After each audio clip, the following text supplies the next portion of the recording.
Waalaikumsalam. Rekan-rekan semua, alhamdulillah di malam hari ini kita kembali lagi membersamai di podcastnya JSIT. Alhamdulillah kali ini kita akan acaranya berbeda ya dengan sebelumnya, yaitu untuk kali ini kita akan bedah buku ya bersama narasumber kita, yaitu Bapak Dedi Rahman, SPD. Insya Allah beliau adalah salah satu konsultan juga ya. Sebelumnya saya juga dengan Ustadz ini belum belum begitu kenal, baru sekarang ya, tapi alhamdulillah bisa dipertemukan dalam acara ini. Insya Allah dari sini mungkin kita banyak belajar terkait manajemen ya, bedah buku manajemen keuangan, sistem perencanaan dan pengendalian keuangan sekolah Islam terpadu. Terus ini ya untuk khususnya untuk sekolah IT yang berada di Kabupaten Subang. Baiklah, alhamdulillah kita mulai saja. Sebelumnya puji dan syukur kepada Allah hari ini kita bisa bertemu lagi, dan semoga Allah selalu memberikan ilmu-ilmunya melalui beberapa pakar-pakar yang khususnya ya untuk meningkatkan kualitas manajemen saat ini di SIT Subang. Kemudian untuk lebih dekatnya mengenal beliau, kita akan share dulu terkait biodata Ustadz Dedi Rahman ini sebagai berikut. Yang pertama, Ustadz Dedi Rahman ini lahir di Bogor pada tanggal 4 September 1986, kemudian menyelesaikan pendidikan dasarnya, kemudian menengah di Bogor juga masih, dan melanjutkan perguruan tinggi di program studi Ekonomi Akuntansi Universitas Bandung tahun 2004 sampai 2008. Nah, sekarang ini beliau sedang menempuh S2 di Perguruan Tinggi Keuangan Syariah Institut dan Bisnis Ahmad Dahlan Jakarta. Selainnya itu aktivitas beliau adalah sebagai konsultan yang tadi sudah saya sebutkan di keuangan sekolah, juga aktif sebagai anggota Ikatan Akuntan Indonesia atau IAI. Saat ini aktivitas beliau Ustadz ini bekerja di Yayasan Ashifa Al-Khairah Subang. Pengalaman kerja beliau sebagai konsultan keuangan sekolah. Kemudian juga manajer keuangan di Ashifa Al-Khairah, alhamdulillah dari tahun 2015 sampai 2020. Kemudian manajer keuangan Ashifa Islamic Filantropi tahun 2020 sampai sekarang. Kemudian manajer keuangan CV Ashifa Al-Khairah Ashifa Learning Center ALC ya 2017 sampai sekarang. Kemudian pengurus Kepentren Ashifa dari 2015 sampai sekarang. Dan di sini Financial Planning SMP IT dan SMA IT Zamzam Sifa Boarding School. Nah, alhamdulillah begitu banyak amanah-amanah beliau. Semoga ilmunya hari ini kita dapatkan, dan terkhusus manajemen keuangan di sekolah Islam terpadu ini bisa di-share ya, sehingga kita bisa menata lebih baik lagi. Dan tentunya Ustadz Dedi, perkenalkan saya sendiri kebetulan adalah bendahara keuangan JSIT Kabupaten Subang yang baru pengurus baru, dan di sini juga saya masih baru pengalaman. Insya Allah mudah-mudahan dengan ilmunya hari ini bisa sambil berbagi gitu ya, sehingga SIT sendiri dasarnya lebih kokoh untuk Subang ini, khususnya hal-hal keuangan yang nantinya bisa menyukseskan beberapa program-program yang ada di SIT Kabupaten Subang ini. Untuk lebih menyingkat waktu, dipersilahkan kepada Ustadz Dedi Rahman untuk menyampaikan materinya. Dipersilahkan Ustadz Dedi. Bismillahirrahmanirrahim. Assalamualaikum warahmatullahi wabarakatuh. Waalaikumsalam warahmatullahi wabarakatuh. Bismillahirrahmanirrahim. Assalatu wassalamu ala Rasulillah wa ala alihi washabihi wa mawala. Asyhadu an la ilaha illallah wahdahu wa asyhadu anna Muhammadan abduhu wa rasuluhu wa nabiyya ba'da. Alhamdulillah dan wasyukurillah. Terima kasih kepada pimpinan JSIT Kabupaten Subang yang mengundang agenda pada malam hari ini. Insyaallah kita sharing session ya. Jadi iya, betul. Tidak ada yang lebih mengetahui, ya kita sharing session saja kaitan dengan pengelolaan keuangan di sekolah Islam terpadu. Bu Nia dan Abi, mungkin saya izin share screen, Pak.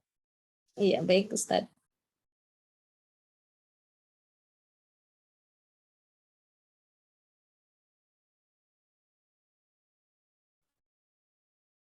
Oke, bismillahirrahmanirrahim. Kita akan mulai, ini sudah. Ini saya baru launching ya 2 pekan kemarin buku ini karena sekarang sedang di-review oleh JSIT Pusat ya, kaitan dengan buku ini nanti akan coba kita launching di JSIT Jabar dan JSIT Pusat. Artinya JSIT Subang kemarin saya confirm ke Sadperi ya, didahulukan memang kemarin dengan ngobrol dengan Sadperi karena ada agenda podcast rutin katanya di JSIT Kabupaten Subang. Betul Ustadz. Kemudian kemarin ya sudah kita coba bedah buku, overview kaitan dengan buku yang sudah kita susun. Nah ini mengapa buku ini lahir ya? Jadi saya di Ashifa ini atau terlibat dalam keuangan sekolah Islam terpadu ini mulai dari 2010 ya. Dari 2010 awal dari bendahara sekolah, kemudian terakhir di manajer keuangan sekolah ya di Yayasan Ashifa Al-Khairiyah. Kemudian saya melihat potensi SIT ini sangat luar biasa. Di buku putih JSIT pun itu sangat dirinci kaitan dengan standar-standar mutu yang harus ada di setiap sekolah Islam terpadu. Tapi kemudian yang menjadi kritik buat internal adalah belum ada semacam pedoman bagaimana memanage sekolah Islam terpadu itu secara komprehensif dari mulai penganggaran kemudian sampai kemudian pelaporan. Ini menjadi penting karena existing hari ini rata-rata sekolah Islam terpadu ini based on-nya itu adalah dilahirkan oleh yayasan. Artinya ketika yayasan ini berdiri, dia punya kewajiban itu dua sisi ya. Pertama, dia kewajiban untuk membuat laporan secara internal di yayasannya, tapi kemudian dia juga punya kewajiban untuk melapor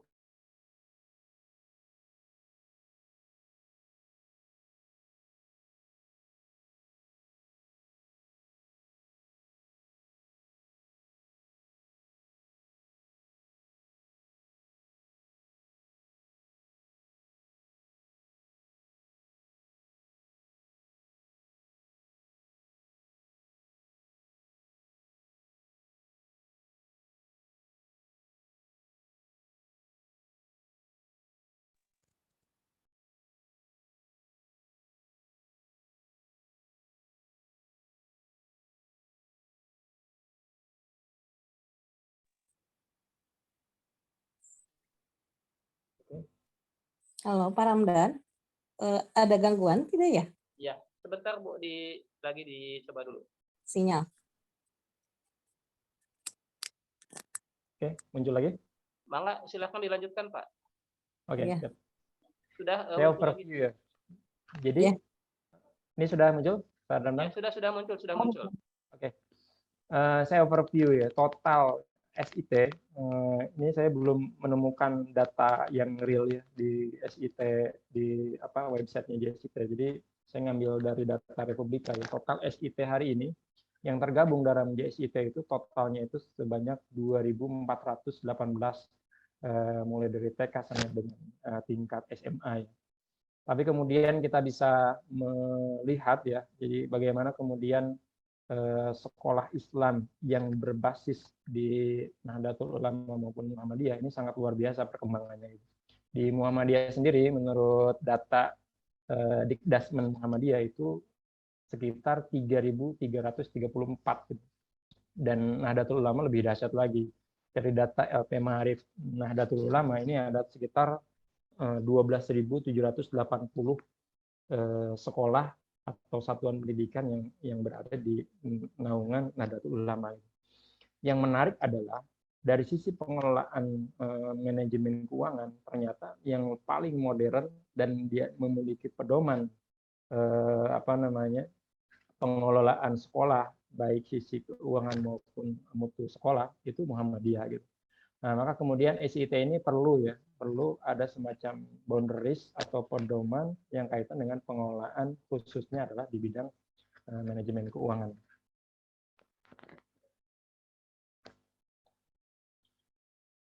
Oke, ini adalah resensi atau overview dari buku manajemen keuangan, sistem perencanaan pengendalian keuangan sekolah Islam terpadu. Saya bagi 4 bab utama ya. Yang pertama konsepsi tentang penganggaran, yang kedua adalah konsepsi tentang pembukuan, bagaimana cara mencatat transaksi keuangan di sekolah Islam terpadu. Kemudian yang paling penting yang ketiga adalah tentang bagaimana cara melaporkan. Jadi laporan keuangan itu ada 2 ya. Jadi ada sifatnya itu financial accounting report. Ini kaitan dengan internal, biasanya yayasan itu atau sekolah itu punya laporan khusus untuk internal. Tapi kemudian ada yang namanya managerial accounting report. Nanti saya akan jelaskan di bab terkait dengan laporan. Dan yang terakhir yang paling penting adalah ketika penganggaran selesai, kemudian pembukuan dilakukan, itu harus ada yang namanya pengendali. Pengendali itu pengendali antara dana yang masuk kemudian dana yang keluar. Nanti kita akan bahas kaitan dengan bab pengendalian. Di sesi terakhir saya akan jelaskan sedikit tentang urgensi dari SOP ya. Nah, kadang sekolah Islam terpadu itu karena psikohnya terlalu kuat gitu. Kadang mengabaikan adanya SOP. Padahal SOP ini penting. Jangan ada kemudian istilah ini adalah tugas kita bersama. Ketika ada trouble itu menjadi tanggung jawab bersama, itu adalah sebuah konsepsi yang salah gitu. Jadi tanggung jawab itu harus nempel ke personal. Ini siapa yang bertanggung jawab. Kemudian ketika salah, ketika benar, siapa yang kemudian kita kasih reward dan punishment. Jadi harus ada PIC. Nah, PIC nanti kita akan jelaskan di SOP. Jadi di keuangan ini harus jelas antara maker, kemudian antara checker, kemudian antara approval. Itu kira-kira siapa yang akan terlibat. Sehingga ada pemisahan kewenangan atau pemisahan tugas. Ini 4 bab yang secara umum saya akan coba jelaskan di agenda pada malam hari ini.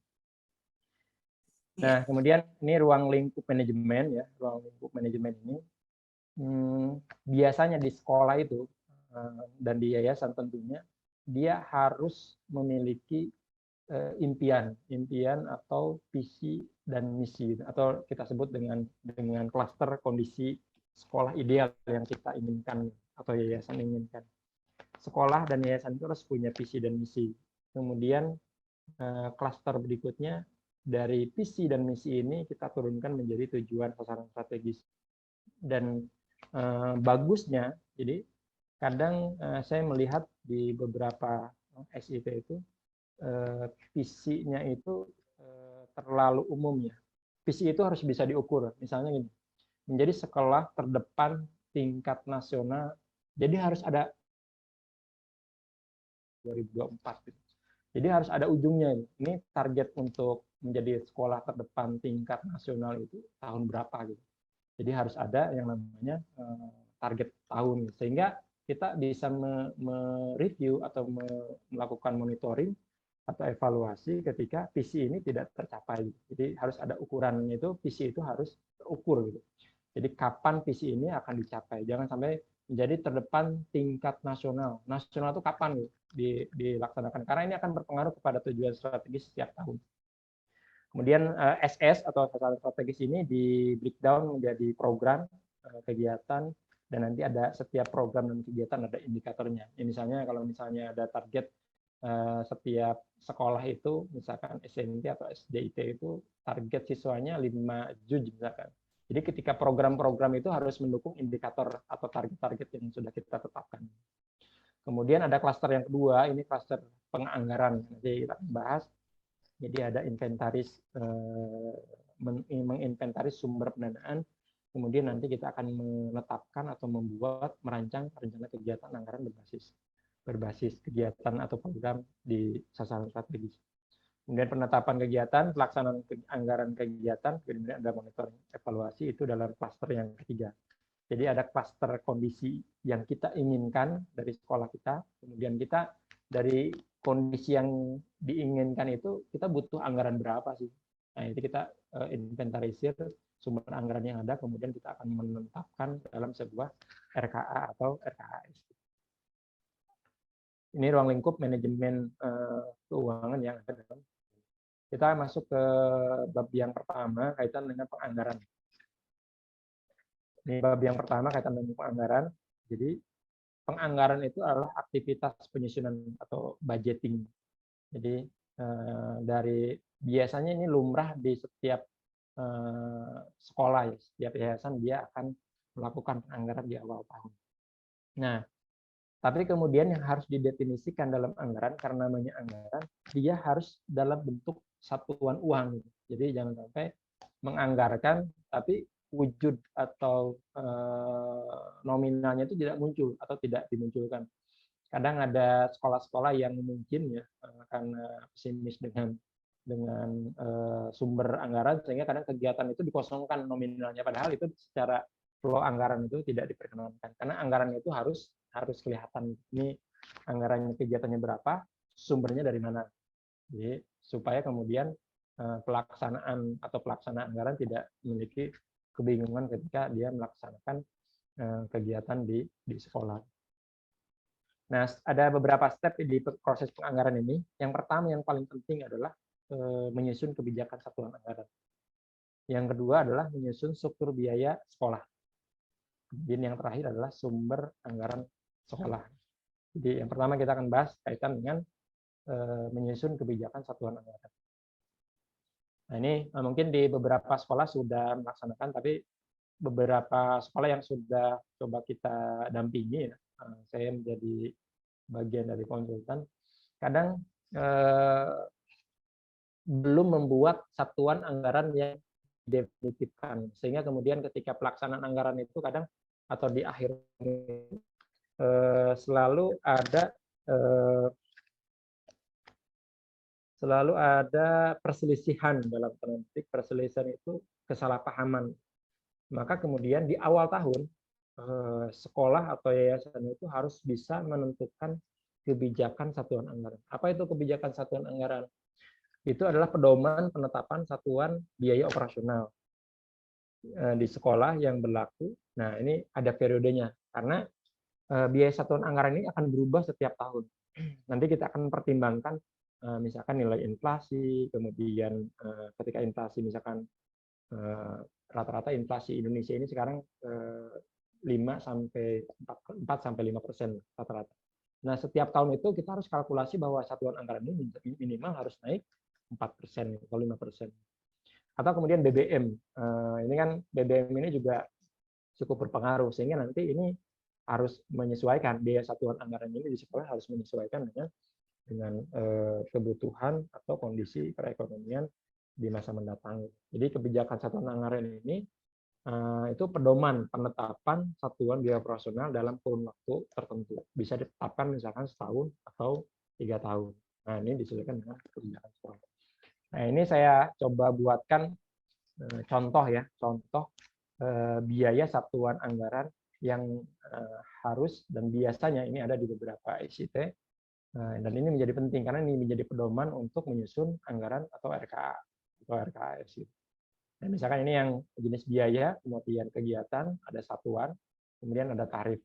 Ini harus definitif, sehingga nanti kan misalkan ada pengawas ujian ini UTS, UAS, kemudian ujian nasional juga harus disesuaikan. Bahkan sampai di buku yang saya cetak ini nanti sampai contoh biaya pulsa kepala sekolah ini berapa sih, atau layaknya biaya transportasi atau SPPD itu perjalanan dinas itu berapa. Nanti bisa dibuka di slide berikutnya di buku-buku yang sudah saya tetapkan. Perinci gitu ya Ustadz ya. Ya, harus rinci, Sampai bukan detail intinya ya. ya, karena biasanya kalau tidak detail itu banyak tafsir gitu.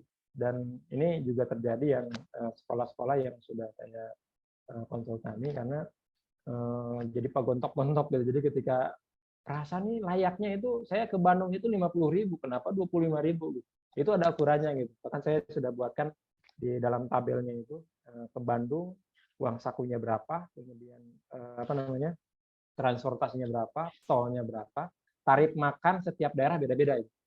Nah, Subang itu 25.000 udah bisa sama nasi Padang. Tapi kalau Ibu di SPPD ke Jakarta gitu, ke Jakarta nggak mungkin 25.000 dapat nasi Padang. Iya. Minimal 35.000. Itu fungsinya biaya satuan anggaran ini kita buat. Gitu. Nah, kemudian struktur biaya ini lazim. Kalau biaya kan ada dua, ada biaya langsung, ada biaya tidak langsung. Nah, ini yang kita buat adalah struktur biaya langsung. Biaya langsung ini yang dikeluarkan setiap bulan, setiap pekan, bahkan setiap hari kaitan dengan kegiatan-kegiatan di sekolah. Kalau biaya tetap kan itu fixed cost ya, gaji. Biasanya gaji itu sudah ditetapkan di awal tahun. Nah, ini gaji ini SDM sekitar 100, ini pasti dia akan menganggarkan itu misalkan 1 miliar satu tahun. Karena satu bulannya itu 100 juta. Nah, ini biaya tetap. Tapi ada yang biaya tidak tetap, itu kegiatan. Kegiatan itu bisa di-manage karena sesuai dengan sasaran strategis. Isi kebutuhan. Betul. Karena biasakan harus ada namanya bedah anggaran program. Jadi anggaran kegiatan itu dia harus selaras dengan sasaran strategis yayasan atau sekolah. Jangan sampai sasaran strategisnya dia untuk hafiz Quran 5 juz misalkan, 5 juz dalam setahun atau 3 tahun, tapi kegiatannya nggak ada yang menopang untuk aktivitas itu. Gitu. Nah, ini yang kemudian nanti ada bedah anggaran.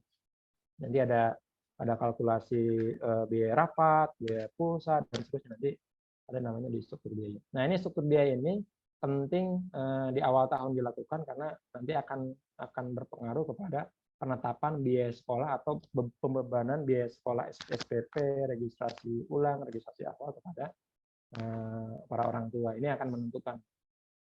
Kalau di beberapa sekolah yang saya kawal itu pasti anggarannya berimbang karena jangan sampai anggarannya itu defisit. Karena sekolah ini tidak punya apa namanya anggaran atau sumber pendapatan yang fix gitu selain dari komite gitu. Atau misalkan dari bantuan pemerintah, maka kemudian kita harus tetapkan apa namanya postur anggarannya adalah anggaran berimbang. Di setiap sekolah harus berimbang. Kalau yakin anggaran defisit, kemudian manajemen bisa menutupi, ya jadi masalah. Tapi rata-rata sekolah itu pakai anggaran berimbang. Jumlah pendapatan sama dengan jumlah yang akan dikeluarkan. Ini tabel struktur biaya. Nah, ini sumber pendapatan ini nanti saya akan coba breakdown di sumber dari komite dan sumber sumbangan masyarakat. Kalau bantuan pemerintah saya pikir sepakat ya bahwa pemerintah punya anggaran, serumit apapun laporan dana BOS tetap kita harus akomodir itu. Karena itu uang masyarakat, haknya masyarakat itu harus kita ambil dan kita berdayakan untuk masyarakat. Jangan sampai ada beberapa sekolah kan di SIT yang cukup bonafit mungkin ya, itu sampai menolak dana bantuan pemerintah karena takut ribet. Padahal justru kita harus bisa memanfaatkan dana-dana itu untuk kepentingan masyarakat juga gitu. Karena yang kita lakukan adalah untuk kepentingan masyarakat gitu. Kaitan dengan pelaporan itu bisa disiasati dengan apa namanya matching antara kegiatan internal dengan kegiatan yang bisa diadopsi untuk dilakukan. Dan di beberapa entitas sebenarnya kita sudah SIT ini sangat komplit sebenarnya kegiatan itu mulai dari standar penilaian, standar pembiayaan itu sudah ada 8 standar. Ya, ada 8 standar. Iya, betul. Ini UAS, oh seluruh penilaian. Oh ini kegiatan UTS, berarti seluruh penilaian. Oh ini kegiatan santri, kegiatan siswa, berarti standar proses dan seterusnya. Ini bisa kita lakukan. Ini ada 4 ya. Ada dari orang tua murid, ada dari bantuan pemerintah, ada sumbangan masyarakat yang sifatnya tidak terikat, dan sumber wirausaha. Nah, ini sumber wirausaha sebenarnya di yayasan tidak boleh memiliki atau berusaha secara langsung direct. Tapi yayasan atau entitas sekolah itu bisa membuat badan hukum perekonomian, misalnya seperti koperasi sekolah gitu. Karena nanti di proses perpajakan itu harus dipisahkan antara laporan keuangan yang sifatnya bersumber dari sumbangan masyarakat dan orang tua santri dengan sumber yang ada dari wirausaha. Karena pelakuannya berbeda. Nanti di laporan pajak itu, kadang ini saya juga sering menyampaikan, saya takut ke kantor pajak, takut suruh bayar pajak. Padahal yayasan pendidikan itu bukan menjadi objek pajak. Jadi sebesar apapun penerimaan dari pendidikan, itu kategorinya bukan objek pajak. Jadi kita tinggal lapor doang, tinggal lapor saja. Ini memastikan bahwa dana ini memang sumbernya dari sumbangan. Jadi SPP kemudian daftar ulang itu kategorinya kita masukkan ke dalam sumbangan. Jadi tidak usah takut gitu. Saya pernah survei ya ke beberapa SIT, ternyata ada beberapa sekolah yang atau yayasan yang belum pernah laporan pajak tuh. Jadi belum lapor pajak, padahal itu berbahaya gitu. Buat keberlangsungan dan keberlanjutan itu sangat berbahaya karena kita ingin aman syar'i, kemudian aman NKRI gitu. Kalau kemudian sekolah-sekolah kita tidak dikawal ya laporan keuangannya itu, nanti bisa jadi bom waktu, sehingga ketika ada persoalan kita tidak bisa mengelak karena memang kita tidak taat aturan-aturan. Ini ada sumber ini ingin jelaskan. Saya mengamati bahwa kita kadang menetapkan iuran, menetapkan daftar ulang itu kadang berdasarkan persepsi kita gitu. Sehingga kemudian hasilnya adalah ada yang bilang terlalu murah gitu. Hanya sekolah ini terlalu murah. Ada yang bilang sekolah ini kemahalan gitu.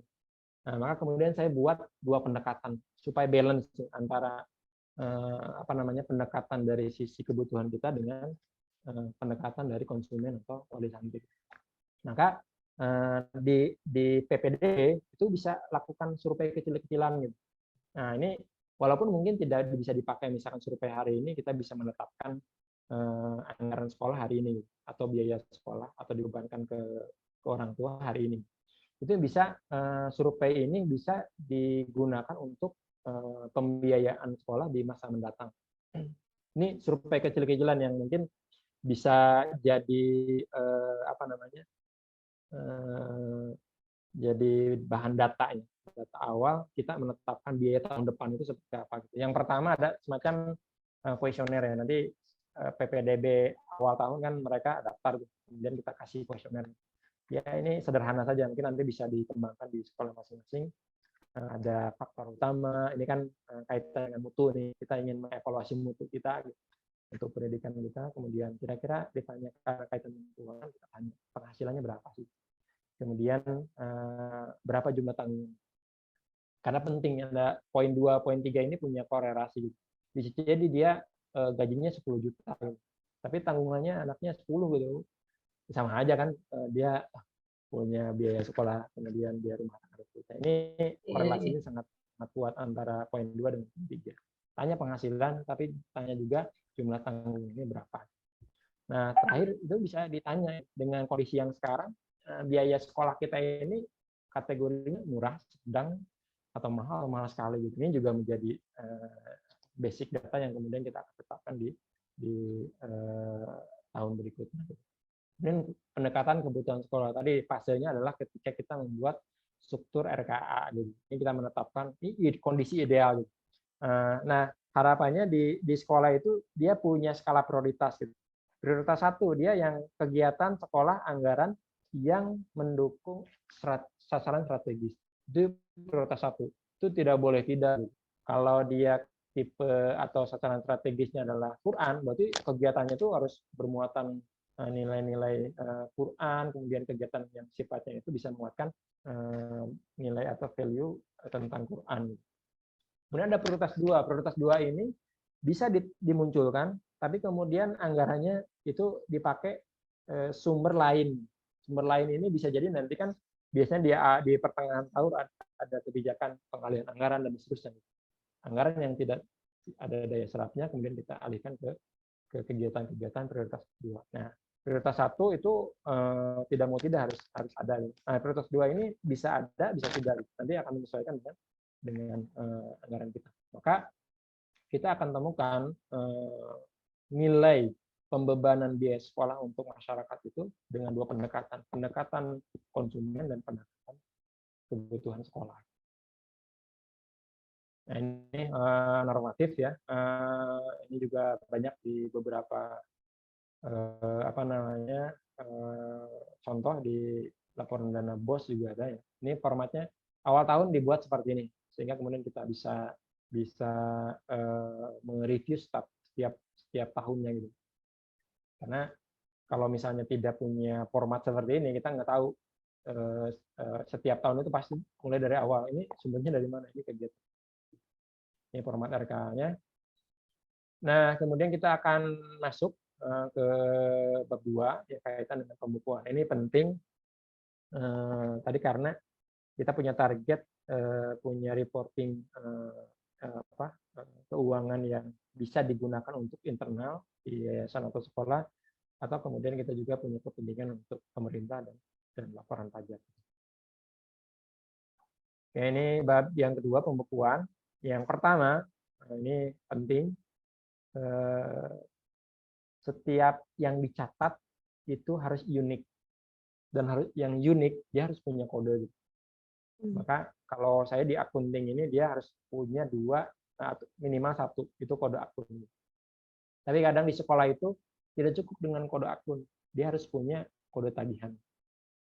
Dia harus punya kode anggaran. Kode tagihan ini kode SPP ya, SPP iuran ini unik setiap tahun. Unik setiap tahun, sehingga kita ketika overview di akhir tahun kita bisa lihat persentase ketertagihan kode ini berapa gitu. Kemudian kode anggaran ini kaitan dengan pengeluaran. Nah, pengeluaran juga kita harus ukur gitu. Karena kadang setiap entitas ini butuh data untuk melompat lebih jauh keputusannya di masa mendatang. Dia harus uniknya by kode. Karena dengan kode ini setiap tahun itu bisa kelihatan. Kita bisa buat, kalau masih pakai Excel mungkin bisa dibuat grafik setiap tahun ini kode anggaran ini gimana sih pergerakannya. Oh, setiap tahun ternyata ada kenaikan. Oh, setiap tahun ternyata ada penurunan. Misalkan kode anggaran ketika turun bisa jadi ada 2 faktor. Dia anggarannya kelebihan, atau kemudian memang kapasitas SDM yang melaksanakannya juga punya keterbatasan. Saya pernah ada ya sambil ngotot-ngotot dengan pelaksana anggaran ya. Jadi pokoknya anggaran saya harus 500 juta setahun di entitas dia ya, di kemuridan atau di kurikulum. Tapi ketika di akhir tahun kita overview, itu daya serapnya itu 60-70% gitu.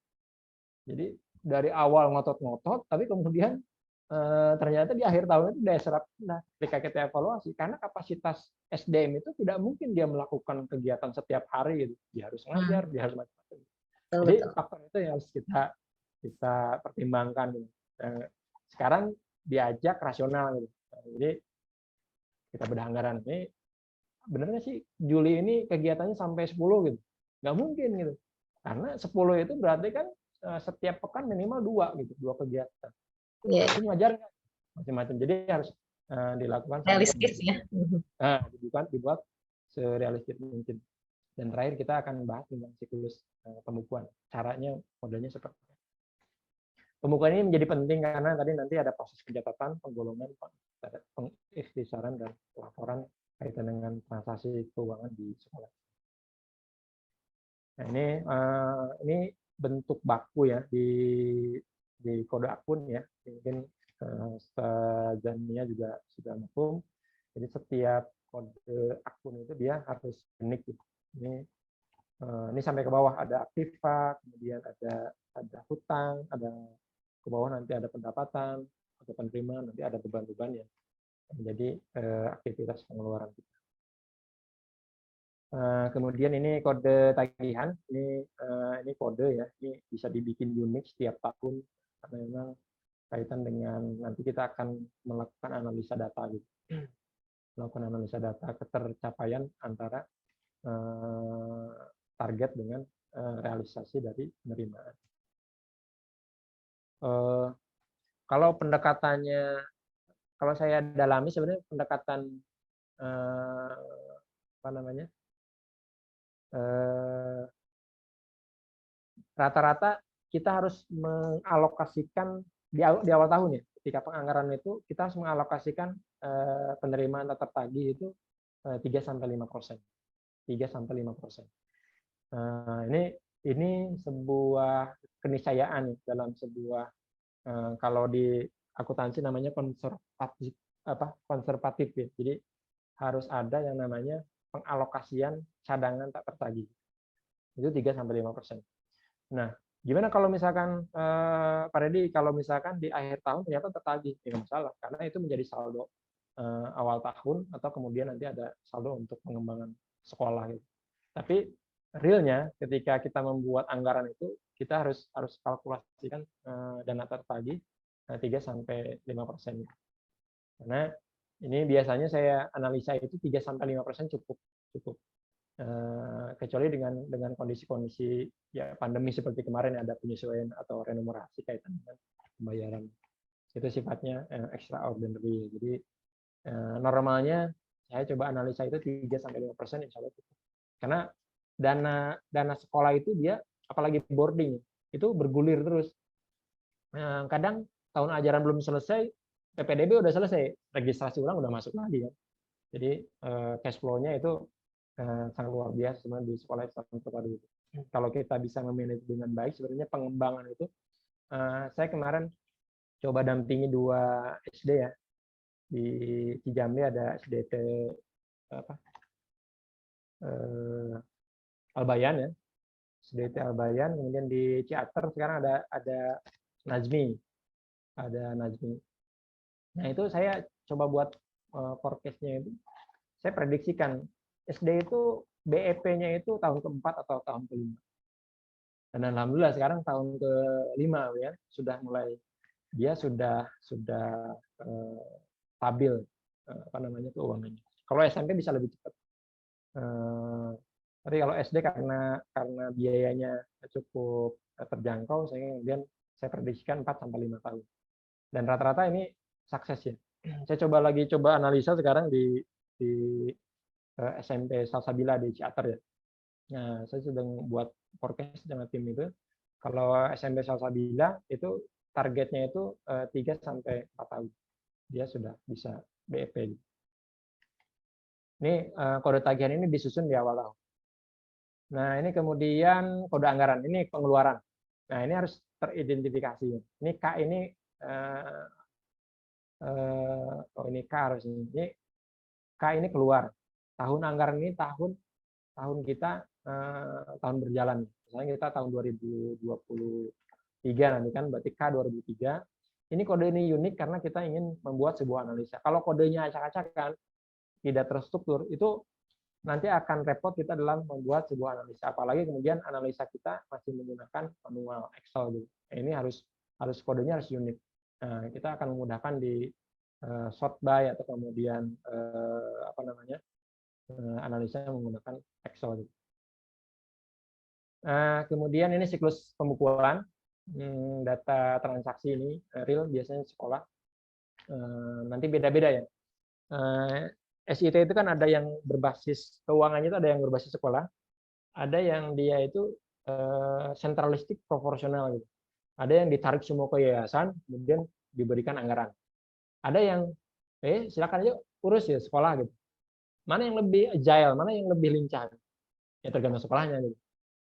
Kalau yang sekolah yang relatif baru itu lebih agile, lebih lincah ketika pengelolaan keuangan itu berbasis sekolah. Dengan pengurus yayasan sifatnya muker, raker, kemudian penetapan anggaran di awal tahun. Dan paling nanti dikuatkan dengan laporan akuntansi manajemen setiap bulan gitu. Tapi kalau udah besar itu bisa sentralistik proporsional. Jadi semua ditarik ke yayasan karena yayasan punya rencana pengembangan keluar ke yang lain misalkan di tahun-tahun atau di periode berikutnya, maka sentralistik proporsional ini menjadi keniscayaan. Jadi dia ditarik ke atas. Nanti di situ proporsional itu diposkan, oh ini unit sekolah SD ini anggarannya cukup 500 juta karena yang 100 jutanya kita mau ada pengembangan beli tanah lah, kemudian pengembangan sekolah, kemudian nambah rombel dan seterusnya.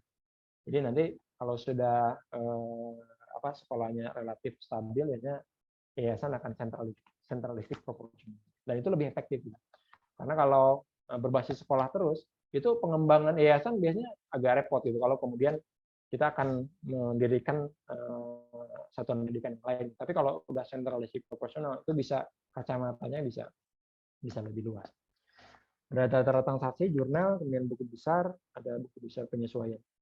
Nah ini nanti saya akan buatkan profil di slide berikutnya.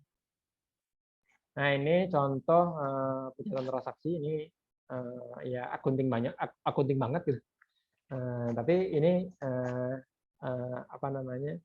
akan menjadi dasar ya. Jadi pintu utama laporan itu adalah pencatatan transaksi yang benar. Kalau pencatatan transaksinya keliru, sampai kapanpun laporan akan keliru. Saya sering menjumpai gitu, sekolah Islam terpadu itu kadang mencampurkan antara pengeluaran beban dengan pembelian aset gitu. Misalnya begini, anggarannya untuk UAS, dicairkan kan sama bendahara sekolah. Sama bendahara sekolah karena mindsetnya adalah beban untuk pelaksanaan UAS, maka dicatat sebagai beban kegiatan sekolah dalam kurung UAS. Padahal di pelaksanaan ternyata panitia ini bukan hanya untuk UAS-nya, tapi ternyata dia beli printer gitu. Beli printer untuk pelaksanaan UAS gitu. Nah, ini ada miss biasanya. Di sekolah aset ada, tapi di keuangan tidak tercatat itu sebagai aset. Karena ketika mengajukan ternyata di dalam UAS itu ada ajuan printer gitu. Nah, ini yang harus pembelian karena dia harus dicatat sebagai aset. Jadi ada dua catatan nanti di bendahara itu. Kayak UAS-nya misalkan dari 5 juta, 3 jutanya UAS, kegiatan dianggap beban, dianggap pengeluaran. Tapi yang aset kita catat sebagai aset, sebagai peralatan. Nah, nanti itu akan balance di neraca gitu. Tapi kalau misalkan dari awal tidak dicatat, ternyata ketika ada SPI ya, ada satuan pengendali internal di masing-masing. Ini beli dari mana nih? Ini nggak dicatat di keuangan gitu. Nah, ini yang kadang miskomunikasi gitu. Asetnya ada, tapi di keuangan nggak ada itu pengakuan aset. Nah, ini yang kemudian biasanya yang harus jeli itu adalah di bendahara sekolah gitu. Harus kadang harus ada SPI-nya gitu. Kadang sidak lah gitu. Jadi beli dari mana? Oh, uang ini kemarin uang UAS Pak, harus dicatat, harus di-adjust lagi. Catatan yang kemarin diakui 5 juta adalah sebagai UAS harus dipecah. Karena memang nanti akan diakui sebagai benar. Karena perlakuannya akan berbeda. Kalau beban dia akan masuk ke aktivitas, kalau peralatan dia akan masuk neraca. Ini contohnya di buku saya buat ilustrasi 1 bulan transaksi, sampai kemudian dari sini menjadi jurnal, dari jurnal menjadi buku besar, dari buku besar menjadi laporan aktivitas dan laporan neraca. Jadi sudah saya buatkan runut lah untuk memudahkan ilustrasi. Nah, kemudian laporan ini proses yang ketiga dari sebuah proses akuntansi ya, jadi atau keuangan sekolah adalah laporan. Ini menjadi keniscayaan. Jadi uang, kalau saya prinsip dulu di keuangan sekolah itu kita harus mempertanggungjawabkan setiap rupiah yang kita terima dan yang kita keluarkan ini ya di hadapan Allah, dan kemudian kita harus pertanggungjawabkan di hadapan manusia gitu, dalam bentuk bukti-bukti, dalam bentuk validasi data dan seterusnya. Maka laporan ini menjadi sebuah penting buat bendahara sekolah maupun pengelola keuangan sekolah. Nah, ini web laporan ada dua ya, ada laporan akuntansi manajemen, ada laporan akuntansi keuangan. Jadi laporan akuntansi manajemen ini biasanya sekolah atau yayasan kaitan dengan pertama transaksi penerimaan, SPP dan lain-lain, itu biasanya ditanya ini berapa persen nih yang udah bayar gitu. Nah, itu namanya laporan akuntansi manajemen. Atau berapa yang sudah kita keluarkan dari RKS misalkan 2 miliar, ini berapa sudah satu semester nih kita lapor, biasanya ini per semester. Kemudian atau berapa siswa yang nunggak tuh. Nah, ini kategorinya adalah laporan akuntansi manajemen. Atau ada namanya laporan akuntansi keuangan, ini yang kaitan dengan tadi ke pemerintah, ke dana BOS misalkan, atau laporan pajak. Jadi laporan ini disusun sesuai dengan tujuan dan motivasi stakeholder ya. Jadi kepentingannya beda-beda, bisa di setiap entitas sekolah biasanya beda-beda karena memang kekhasan juga berbeda-beda. Tapi rata-rata ini kita pakai dua model pelaporan ini. Laporan ke internal dan laporan ke eksternal. Karena laporan ke internal cukup dikonsumsi internal, tapi kalau laporan ke publik ini harus sudah firm dengan aturan pemerintah. Ini laporan manajemen biasanya laporan penerimaan anggaran, laporan pengeluaran anggaran, atau tunggakan siswa. Idealnya itu dilaporkan periodik ya, per bulan, kemudian dibuat staf keuangan ke bendahara dan dilaporkan ke pengurus. Ini kalau saya selalu buat kode ya, karena ini buat analisa. Tunggakan siswa juga penting di reminder ya. Karena nanti ada tekniknya, remindernya itu ada nagih halus. Kalau di SOP saya sih biasanya 3 kali nagih. Ada tanggal 5, kemudian tanggal 10, tanggal 15. Dalam sebulan itu. Dalam sebulan. Itu 3 kali. Yang pertama itu mengingatkan, yang kedua menjelaskan tentang nominalnya. Jadi yang pertama buat umum. Kemudian yang kedua, dijelaskan tagihannya sekian, apa saja. Yang terakhir biasanya kita phone. Kalau misalkan dia tidak ada respon, kasih phone. Kalau misalkan di WA, di Telegram atau di SMS masih respon, bisa kita kasih akomodir.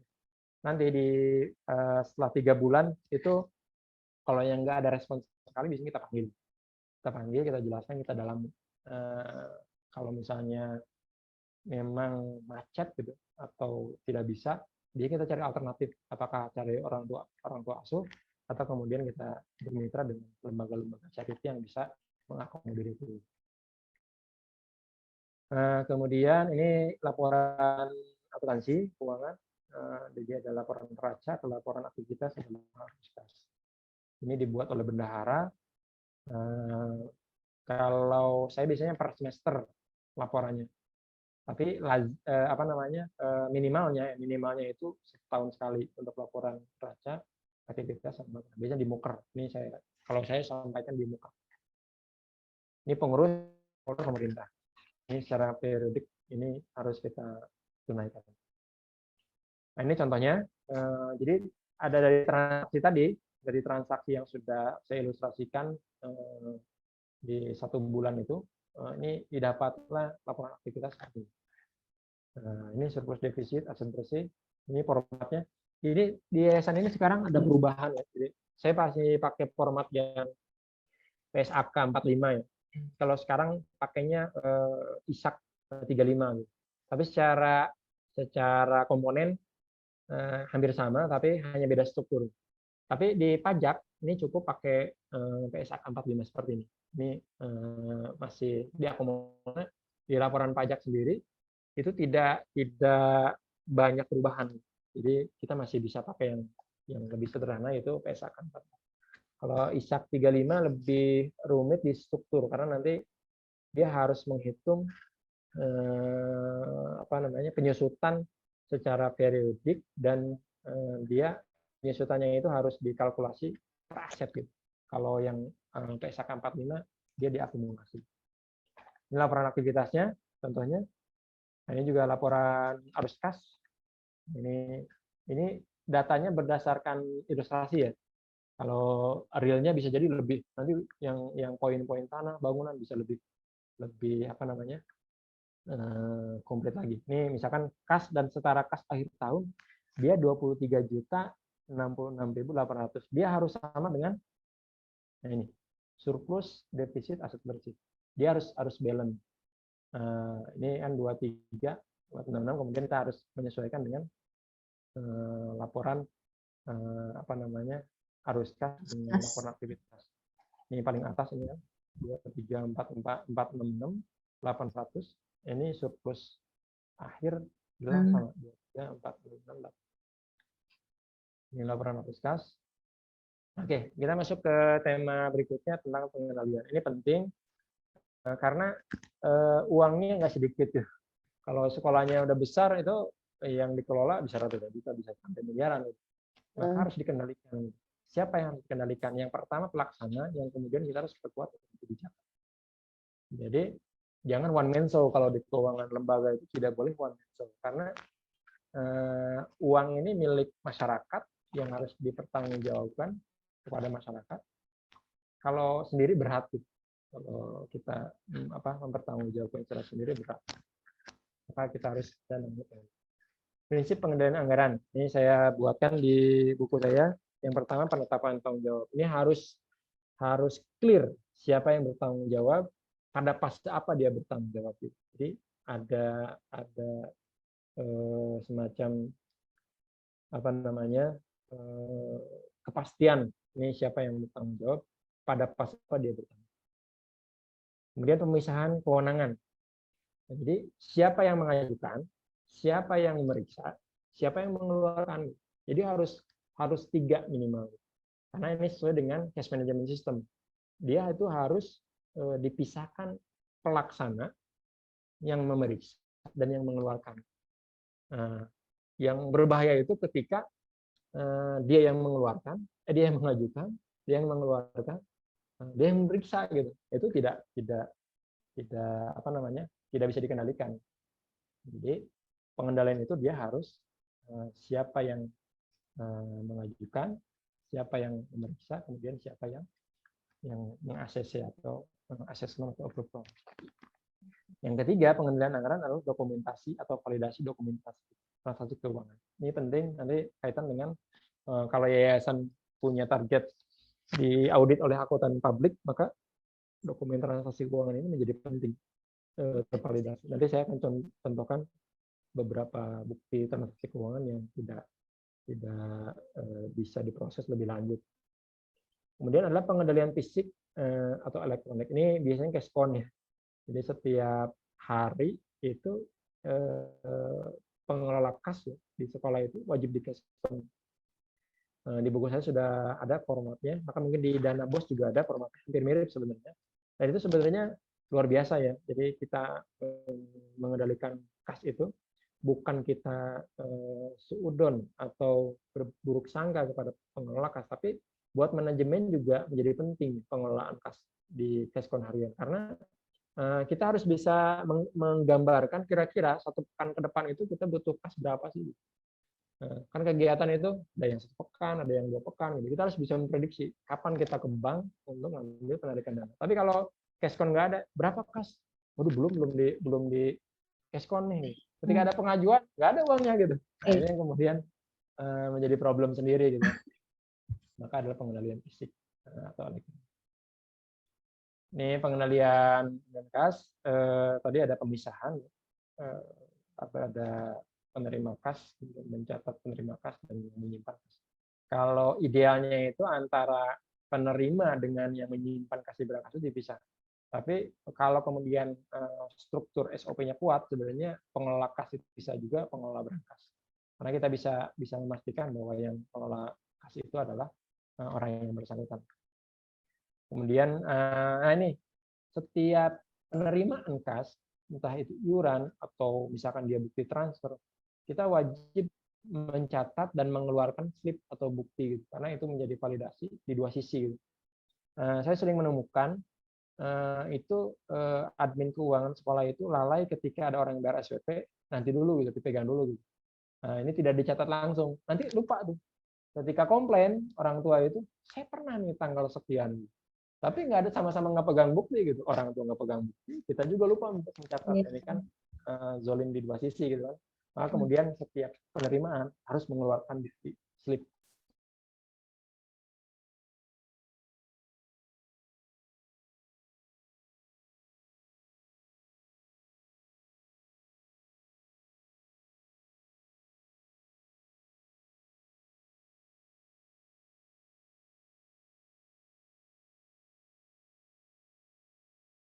Dua, tetap ketika dia transfer minimal kasih notif atau kasih bukti gitu.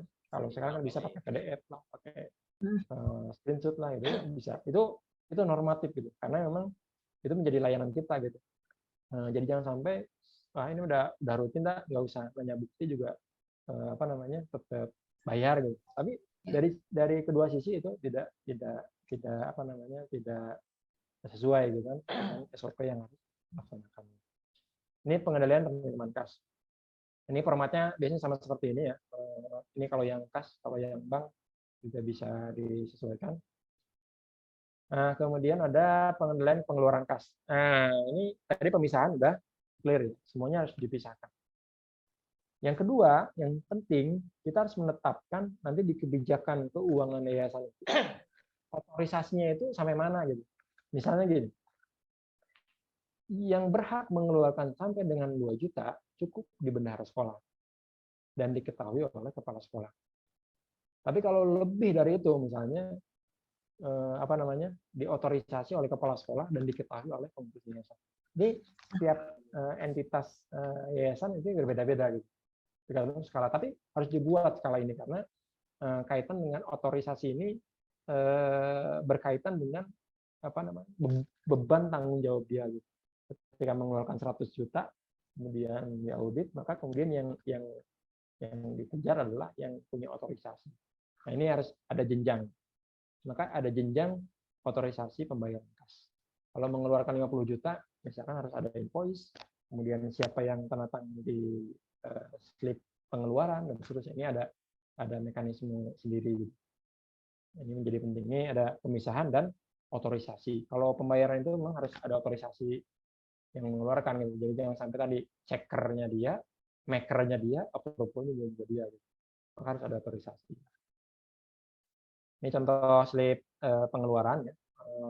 Ini lazim sih penerima, kemudian nama kegiatannya, tahun pelajarannya, kemudian tanggal. Ini ada disetujui ya, disetujui. Ini yang tadi otorisasi.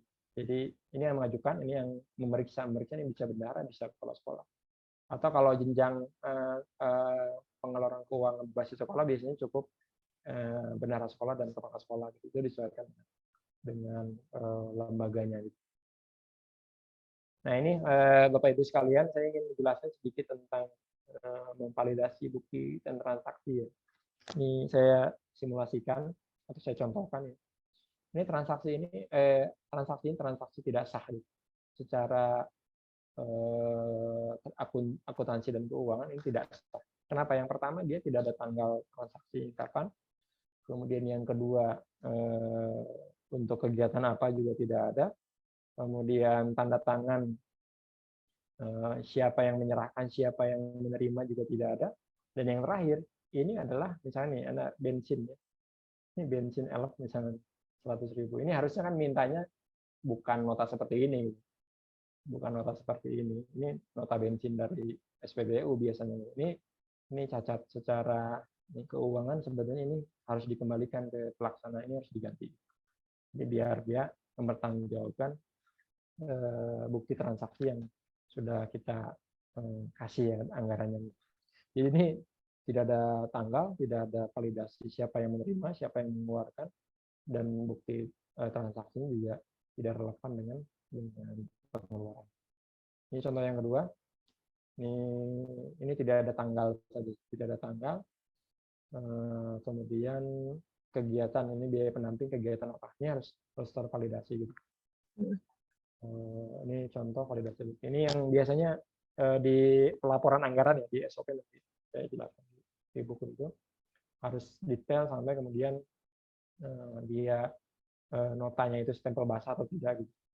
kemudian buktinya valid atau tidak gitu. Walaupun banyak kita pemakluman gitu. Tetapi untuk sebuah entitas organisasi standar ini harus ada gitu. Jadi jangan sampai pemakluman, wah ini nggak apa-apa, nggak orang yang kita percaya nggak bisa gitu. Kalau keuangan itu harus aman syar'i, aman NKRI gitu. Validasinya harus kuat gitu. Kalau kemudian ketika kita buat aturan ini ada yang minta pemakluman, itu bisa didiskusikan. Tapi kalau harus standarnya harus sama gitu, pemahamannya harus. Karena kalau setiap orang menginterpretasikan ya, atau menerjemahkan bahwa bukti ini sah tidak sah sendiri-sendiri, itu kredit.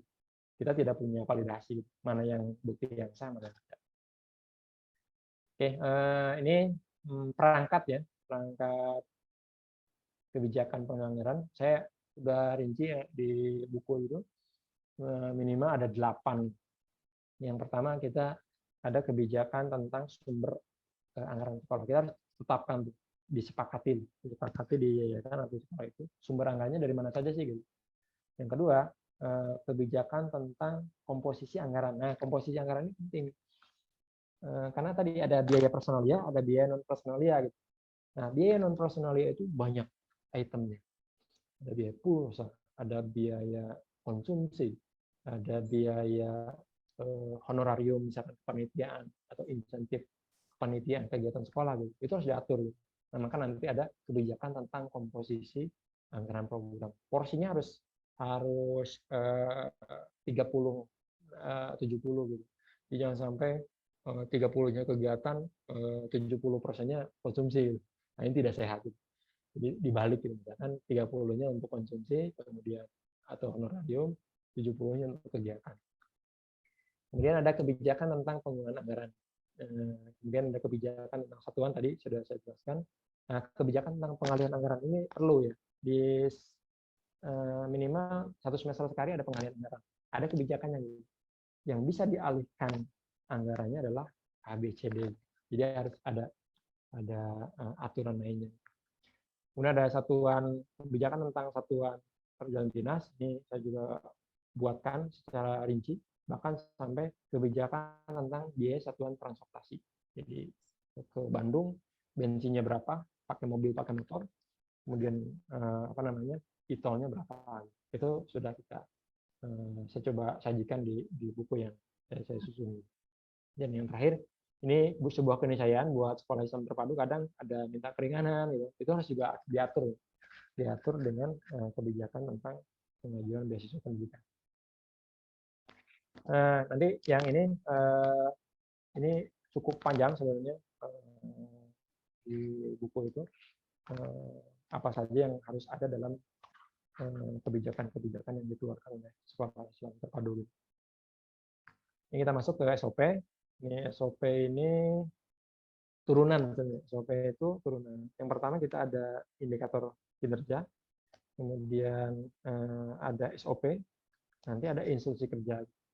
Jadi kalau SOP ini yang melibatkan berbagai pihak itu namanya SOP. Tapi kalau IK atau instruktur kerja, dia dari SOP ini misalkan keuangan sekolah, kerjanya ngapain? Nah, itu namanya IK, instruksi kerja. Kalau SOP ini karena melibatkan beberapa orang biasanya. Ini pengertiannya.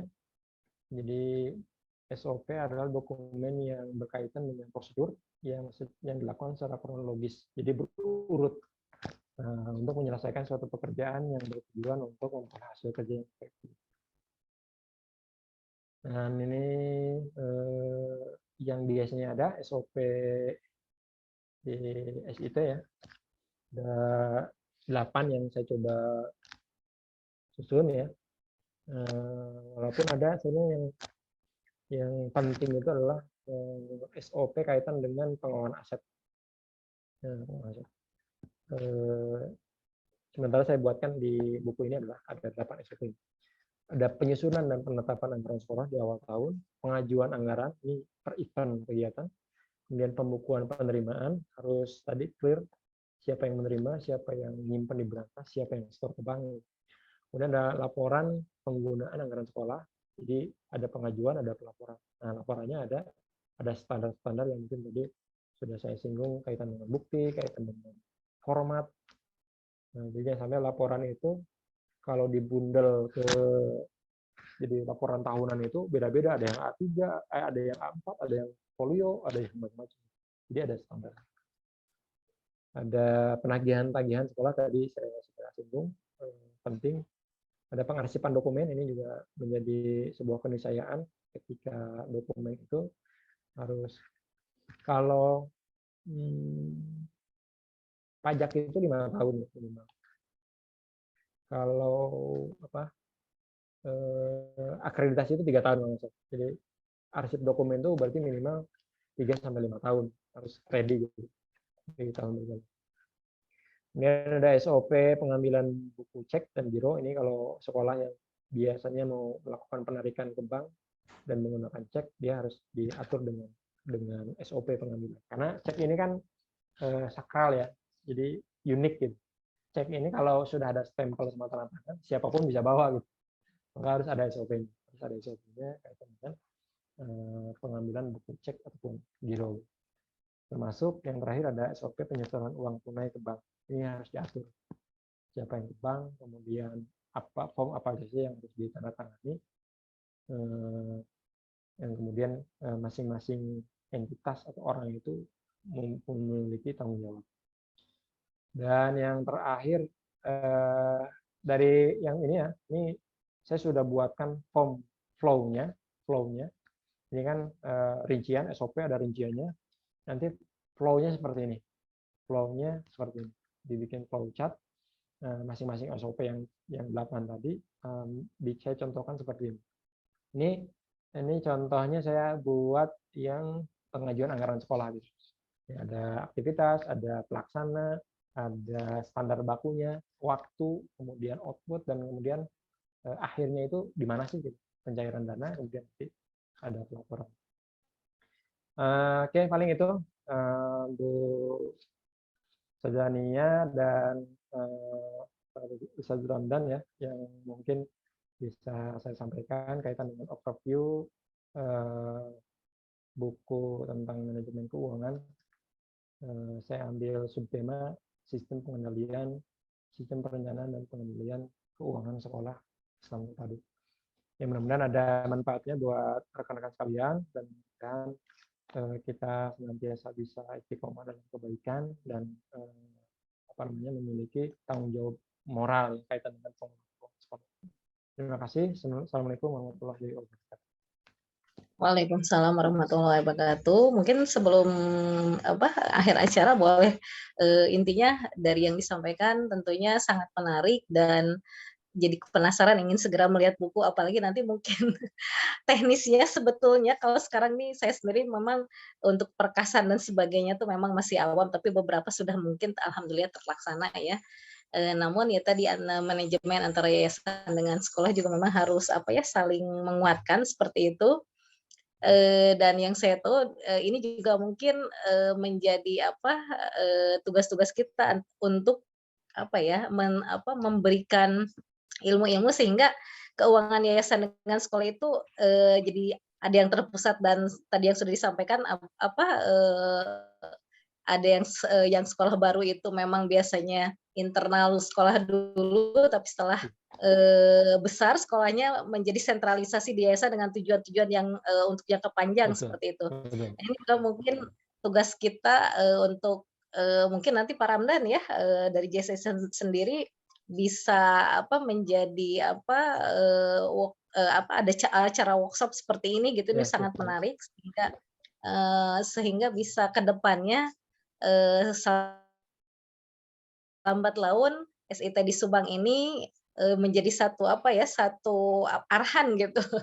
Walaupun nanti kebijakan ada di yayasan masing-masing. Betul. Ini juga beberapa yayasan ada yang saya hanya mengajukan proposal, saya tidak tahu. Jadi ya itulah mungkin belum ada kesamaan sehingga ini kita ingin bersama-sama SIT di Subang ini semua maju, terutama dalam manajemen keuangan yang memang dari Ustaz Dedi sendiri ini sangat mencerahkan gitu ya. Semoga kita nanti ada agenda-agenda khusus untuk workshop khususnya gitu, Iya, terkhusus betul Bu. untuk bendahara. Di buku itu emang ini Bu, karena banyak form ya, itu saya juga Mhm, kalau ditampilkan semua nggak mungkin. Jadi form itu sudah dijadikan. betul. Dan saya sendiri juga mungkin nggak terlalu ini ya, tapi Iya, memang, harus yang teknisnya langsung gitu. Mungkin untuk betul. bendahara formnya ini, teknis untuk workshop-nya seperti itu. Mungkin, harapan kami seperti itu sehingga, tadi ya kualitas mutu manajemen terkhusus, akuntabel dan terkait keuangan dan transparansi itu juga bagi masing-masing, pihak baik sekolah, yayasan, ataupun orang tua itu baiklah buat semuanya. Karena tidak ada jawab berhubung waktu mungkin ke depan insya Allah menjadi PR bagi kami khususnya terutama JSIT sendiri untuk, selalu mengembangkan, potensi-potensi kompetensi yang ada untuk sekolah SIT sendiri, terkhusus dari manajemen keuangan mungkin nanti arahan dari dan sebagainya. Ini alhamdulillah terima kasih Ustaz Nah, Dedis atas betul. waktunya, kali ini. Semoga kita bisa bertemu lagi di sesi yang lainnya ya Pak Amin. Ramdan, kita doakan dalam setahun ke depan ini menjadi agenda, ya masukan juga nanti Ustaz Ferry ini bagus sekali gitu. Itu saja mungkin Ustaz Dedi, Siap, terima terima kasih, kasih Ustaz. ya kepada atas waktu yang sudah, Ustadz luangkan untuk kali ini di acara, JSID Talk, untuk podcast kali ini. Alhamdulillah Bapak Ibu semua, semoga ini menambah wawasan kita walaupun waktunya singkat dan kita masih penasaran gitu, semoga ada waktu lain untuk kita bisa bertemu lagi, semoga Allah izinkan untuk, sesi-sesi selanjutnya. Terima kasih Ustadz Dedi atas, Sama-sama Bu. paparannya, semoga, Allah terus memberikan kesehatan ya kepada Ustadz dan bisa, Amin, amin. memberikan kontribusi terbaiknya kepada semuanya gitu selalu, mudah-mudahan, dengan SIT sendiri bisa, saling menguatkan dan memberikan Amin, arahan dan amin. masukan seperti itu, alhamdulillah. Terima kasih, Ya, alhamdulillah kita akhiri saja untuk sesi kali ini, eee kita akhiri dengan hamdalah, istighfar, dan doa kafaratul majelis. Alhamdulillahirabbil alamin. alhamdulillah. Astagfirullahaladzim, astagfirullahaladzim, astagfirullahaladzim. Subhanakallahumma wa bihamdika asyhadu an la ilaha illa anta astaghfiruka wa atubu ilaik. Assalamualaikum warahmatullahi wabarakatuh.